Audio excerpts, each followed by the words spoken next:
Built in 1976, the Roaring River Dam was built to limit reservoir species from moving up through the Roaring River from the Cordell Hull Reservoir. Between July 31st and August 3rd of 2017, a collaborative effort from nature and wildlife agencies from across the state have come together to remove the dam as part of a restoration of the Roaring River.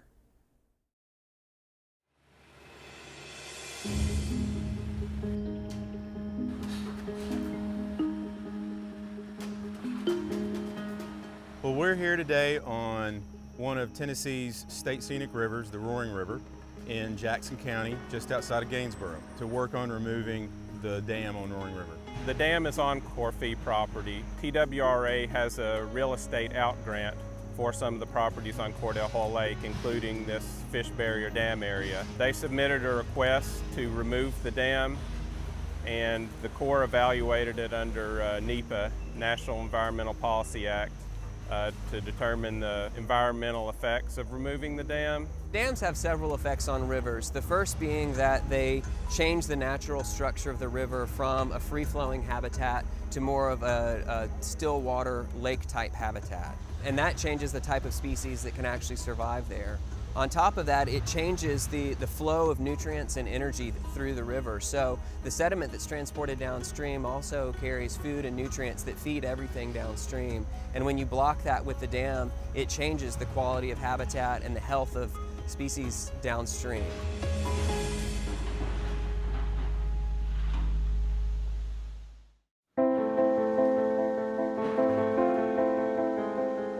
There's over 2,000 dams like this around the state. A lot of them, like this one, have kind of outlived their useful purpose, and there's real opportunity to increase the safety of the rivers and expand habitat. So when we realized that they were considering whether or not to repair the dam or remove it, we started to go out and look for funding to make sure that this was a removal and habitat restoration project. In the past probably 5 or 6 years, we've seen 2 or 3 dams a year coming out. And what we're really trying to do is increase the scope and pace of those removals. What we've done is inventory nearly 2,000 dams around the state and try and prioritize those that have the highest potential to improve wildlife habitat and where there's community support, either because the dam's failing or it represents a safety hazard or it's no longer serving its intended purpose. Low-head dams have safety issues just as they are, in that they form a hydraulic that at certain flows that are dangerous for boaters or swimmers or anybody to be in. And the way this one had started to break up was forming kind of an upstream wedge, which is even more dangerous once you get the right flows on it. The dam has been here since 1976.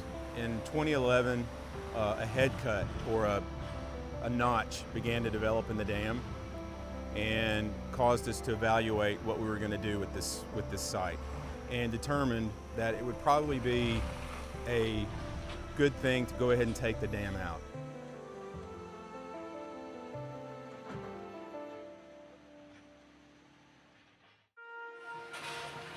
It was originally built to limit reservoir species from moving up out of Cordell Hull Reservoir into Roaring River.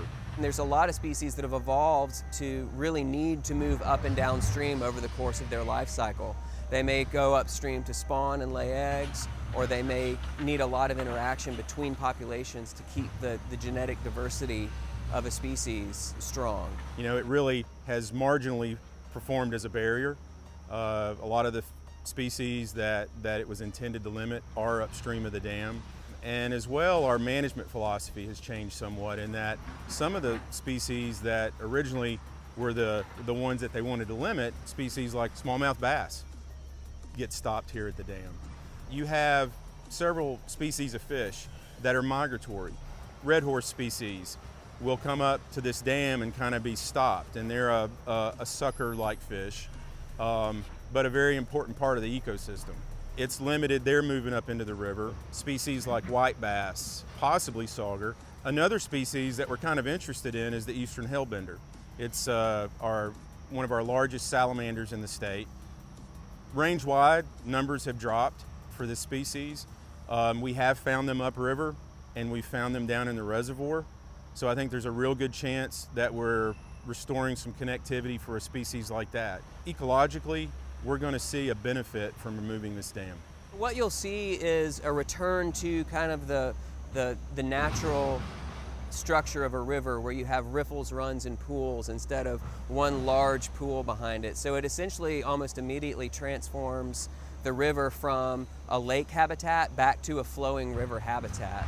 And that increases the different types of habitat where different species like to live. It also increases or improves the nutrient flow through the river, the quality of the water, the dissolved oxygen content, and purity of the water. So you see a lot of different improvements. Another aspect of it is that it's created a pretty serious safety hazard.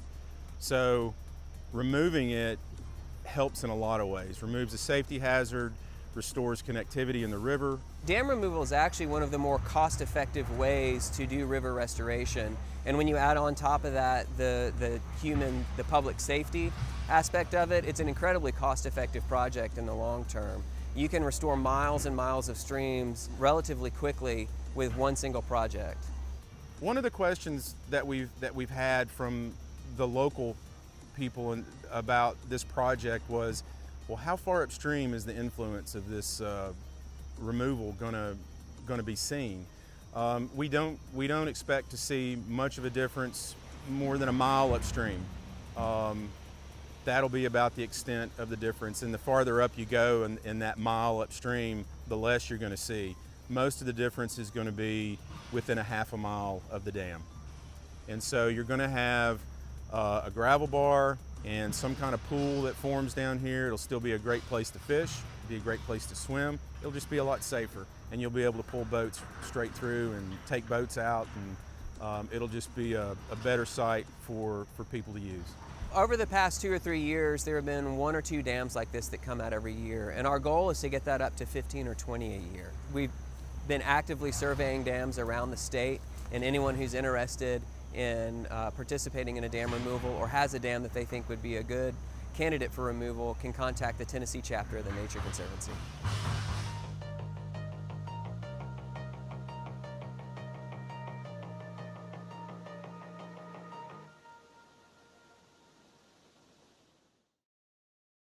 No summer cookout is complete without a slice of juicy watermelon. East Tennessee PBS invites us with them as they head to the Koning family farm in Maryville, Tennessee to check in on this year's crop.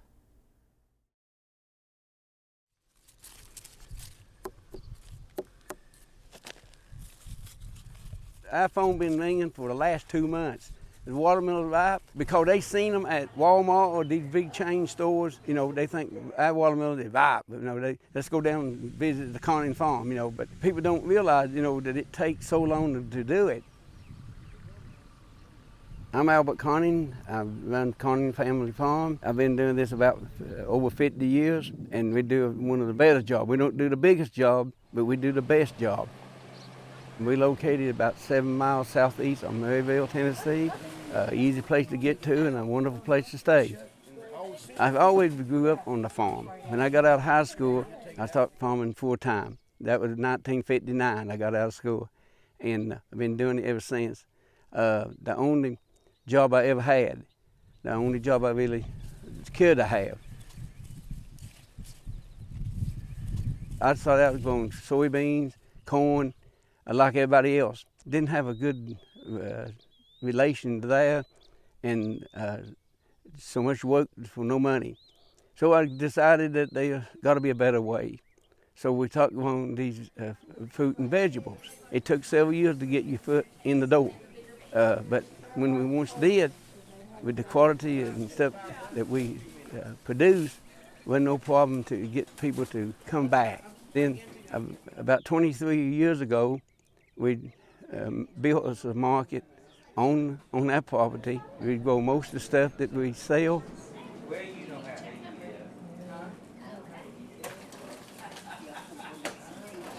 We got great neighbors. We try to be a great neighbor, and family is very important to us. This is one location of watermelons. Here, they're about 6.5 acres or so of this particular patch. And we got other patches in other locations over the Blount County area. So we ain't located in no one particular place. In case we do have a bad storm or hail or something, that maybe be lucky enough to not knock all of them out.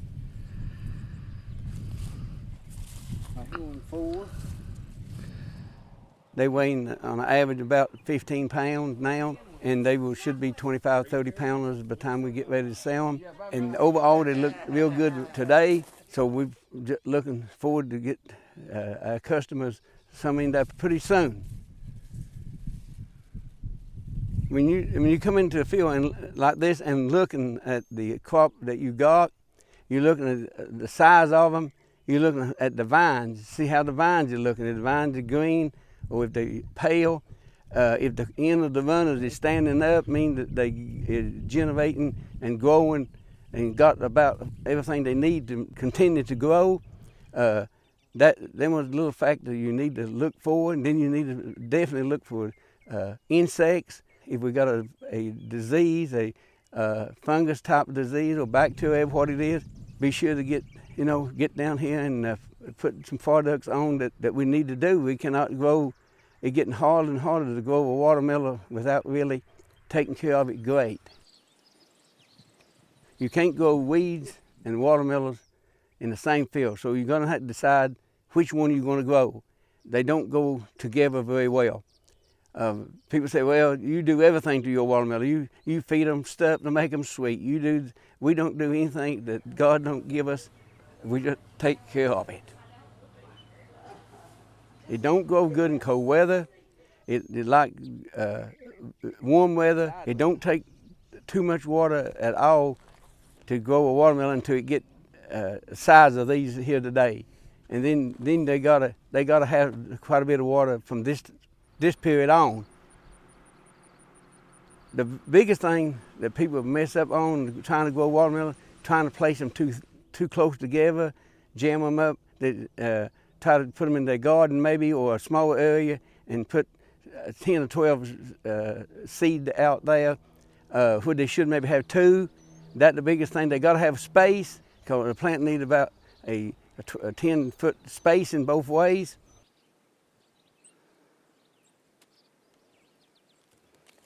Taste-wise and quality-wise, if you grow a good watermelon in East Tennessee, it will compare to any watermelon in the country, because the type of soil that we have got will hold the fertilizer or what you put on it. It will hold that product until the plant get able to use it. And under favorable conditions like we have got right now, these watermelons will put on approximately 2 pounds a day from now until the time they get ready to pick them. It's kind of like feeding pigs.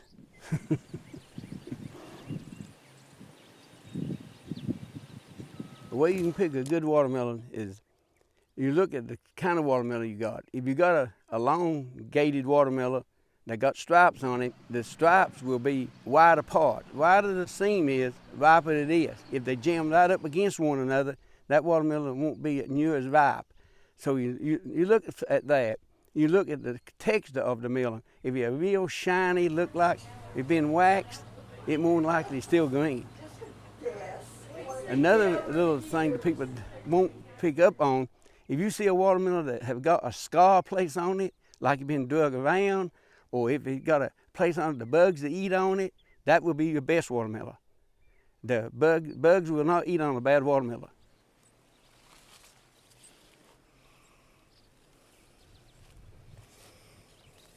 You know, and you look at a pile of watermelon or anything, all the time the prettiest one ain't the best one.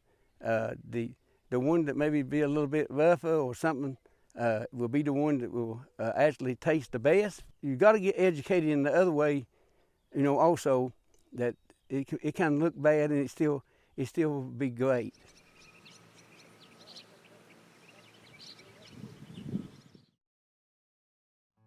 You've seen used and discarded wooden pallets lying around building centers, warehouses, and similar spaces before, but you've probably never thought much about them beyond that. Alec and Josie Davis, however, looked at them and saw an opportunity. Join us as we pay them a visit to get an inside look at their own business, AJ's Furniture.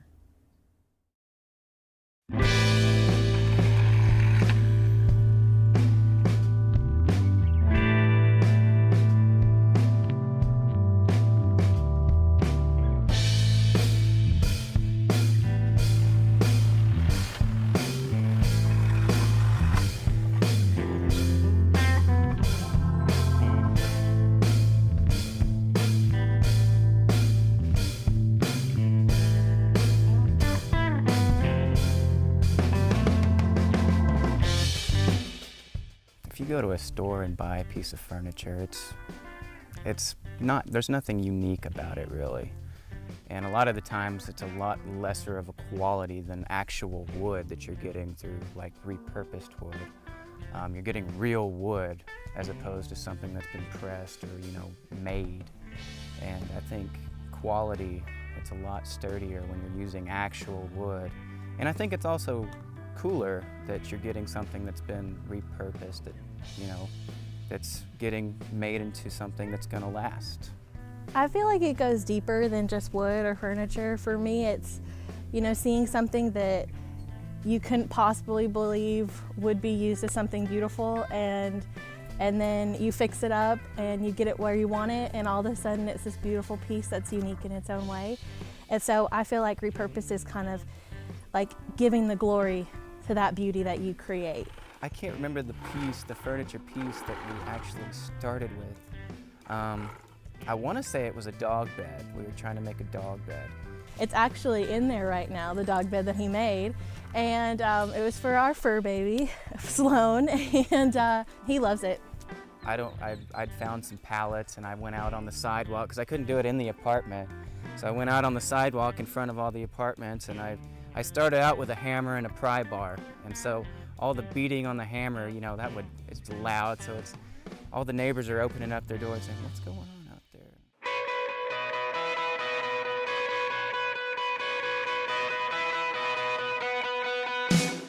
We see a lot of them really just stacked up and lying off next to the road or by a dumpster or something. They're going to be thrown away or burned or whatever, and they're just easier to access. And each pallet, you don't really know where it came from. Each one could have a different story, so it's kind of cool reusing each individual one. As a community, we are pulling together. You're using something that somebody might have used before. You're using it again, so there you have a connection right there, whether you know it or not, with somebody. And kind of like my husband said, every piece of wood, every piece of pallet wood has a story. That pallet could have traveled all over the world, and now it's sitting in your house. And so, I think as a community, it links us all together in a way. Because it is such a big deal right now, of course, it's hard to be different from the next person. And we're young, we're in our 20s, and we don't have any practice in this. It's just kind of, we took our four hands and we're like, yeah, we're gonna do this. And of course there's challenges. I think that the longer we've done it, the more we've learned from obviously our mistakes and made it better along the way. The design process for me, it's kind of the challenging part, figuring out how everything's going to come together. Because I've never had any experience in this before. I've never framed houses or done anything like that. I mean, I can work a saw, but I've never had any experience or training, so just really how everything's going to come together and what the end product will be when you're done. It's kind of the coolest part for me. Honestly, we would have never tackled an entertainment center ever. If you had asked us the first day, we would have been like, heck no, we just make it work. So I think that I think I can speak for both of us when I say that our furniture has it's come a full circle. It's definitely a lot different than the first things we've ever built, using just screws to now using, what your actors would use and things like that. So personally, my favorite thing is, I get to spend time with my husband. We have fun. All of our friends look at us and they're like, I can't believe you work on Saturdays and Sundays, and after work we come home from work and we work, but we do it together. So, You know, we've learned a lot about each other, a lot about our strengths and weaknesses, and we've grown a lot together as a team. So I think that's probably my favorite part. As a business, my favorite part, hands down, is seeing people come in and pick up their furniture. That's my favorite part. We've never once had somebody say they didn't like it. We've never once had somebody come in and say, thankfully yet, knock on wood, that you know, it was not what they were expecting. And that's kind of what we pride ourselves on, you know, paying attention to the details and making it unique, making it exactly what somebody has in the picture in their mind, and bringing it to fruition, which is the best part. Seeing the smile is the best part. It's been an experience. We've had our up moments and we've had our want to kill each other moments, and there's been blood, sweat, and tears that have been in some of these furniture pieces that we've built. But overall, you know, I don't think I could have a better partner. And you guys didn't get to see it, but this morning when we were loading all the furniture over here, that big entertainment center that's in there, she got under there and picked that thing up, and I was sitting there struggling just to get my end, but she got it like a boss. So you couldn't ask for a better person like that to be your partner. There's a couple of supply houses in Cookeville and warehouses and such in the Cookeville-Sparta area that I get most of my pallets from. Basically, I just go in and ask them if I can have any of their pallets, and I don't really explain or anything, so I don't even know if they know what comes from them. So if they saw this thing and realized, hey, that's where they go, that'd be kind of neat.